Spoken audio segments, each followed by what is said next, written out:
Okay, so the problem asks us to solve this quadratic equation by factoring.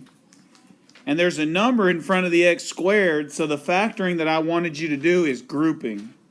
So let's do it. So what I'm going to do is, the first step in factoring by grouping is multiplying the a times the c, and you get 30.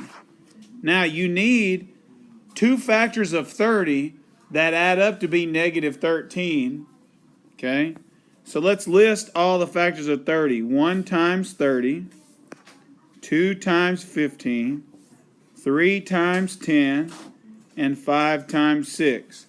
Those are all your factors of 30. Now the thing is this.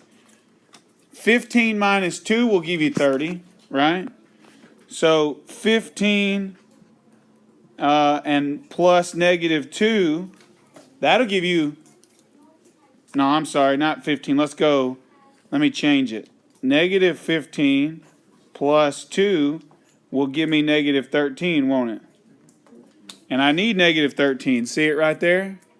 But negative 15 times 2 is negative 30, and I need it to be positive 30. So I cannot use 2 and 15.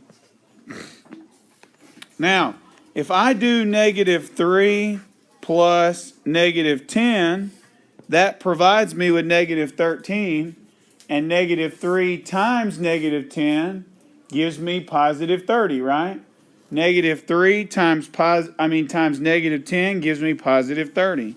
And so now I need to rewrite this equation, 15x squared, and instead of negative 13x, I'm going to put negative 3x minus 10x plus 2 equals 0. So you've got negative 3x minus 10x gives you negative 13x plus 2 equals 0. And now that I've rewritten it, I'm going to group it. Okay? First, I'm going to take this minus sign and change it to plus and negative. I don't normally do that, but when factoring by grouping, I don't want a minus right there in the middle. So now let's group it. I'm going to put a parentheses here on those first two terms, and a parentheses here on the last two terms. And so now I have grouped it. Okay? And so now I need to look at these two terms and ask myself if there's any number that goes into both. Well, yeah, 3 goes into both and x goes into both. See how this has an x squared and this has an x? So I can factor 3x out. And when I factor 3x out, that's like dividing this by 3x and dividing this by 3x. And so I end up with 5x minus 1 plus, and then right here I'm going to factor out.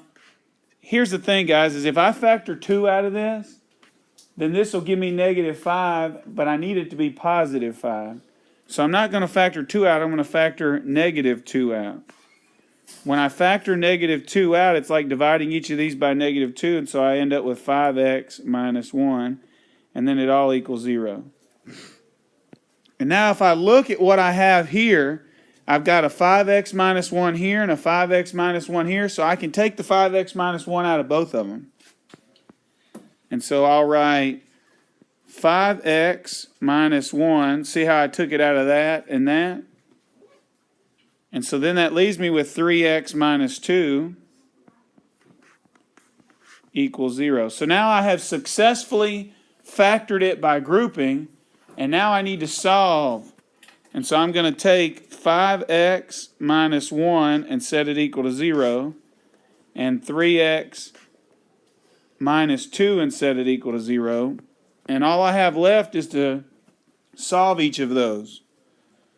And so I will add 1 to both sides here, and I have 5x equals 1. And I'll divide 5 on both sides, so x equals 1/5.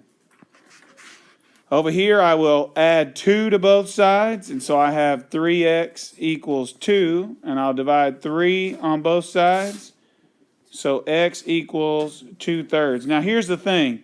Those are my two solutions. If I were to solve this by by complete the square or quadratic formula, I would get the same two solutions.